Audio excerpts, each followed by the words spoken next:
Italy के खूबसूरत शहर फ्लोरेंस में सूरज की हल्की सुनहरी किरणें गिर रही थीं। पुनर्जागरण का समय था। कला, विज्ञान और कल्पना का स्वर्ण युग। उसी दौर में तीन महान कलाकारों की चर्चा हर गली कूचे में थी: Michael Angelo, Leonardo da Vinci और राफेल। एक दिन शहर के कला प्रेमियों ने तय किया कि तीनों कलाकार एक साथ बैठकर कला पर चर्चा करेंगे। सभा का आयोजन एक पुराने महल में किया गया। सबसे पहले लियोनार्डो दा विंची पहुंचे। उनकी आंखों में जिज्ञासा थी, मानो हर चीज को नए तरीके से समझ लेना चाहते हों। वे बोले, कला केवल रंगों का खेल नहीं, यह विज्ञान और प्रकृति की समझ भी है।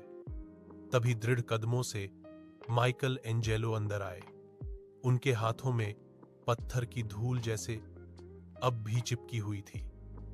उन्होंने मुस्कुराकर कहा, मेरे लिए कला पत्थर में छिपी आत्मा को बाहर लाने का नाम है। कुछ ही देर में युवा और सौम्य स्वभाव के राफेल भी आ पहुंचे।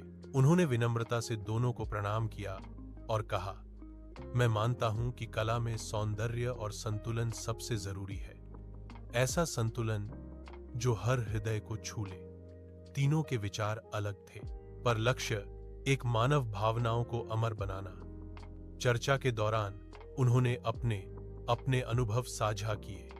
लियोनार्डो ने प्रकृति के रहस्यों की बात की, माइकल एंजेलो ने संघर्ष और धैर्य की, और राफेल ने सामंजस्य और प्रेम की। सभा के अंत में एक वृद्ध कलाकार ने कहा, तुम तीनों अलग अलग रंग हो, पर जब ये रंग मिलते हैं तो पुनर्जागरण की सबसे सुंदर तस्वीर बनती है।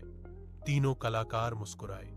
उन्हें समझ आ गया कि महानता प्रतिस्पर्धा में नहीं, बल्कि एक दूसरे से सीखने में है।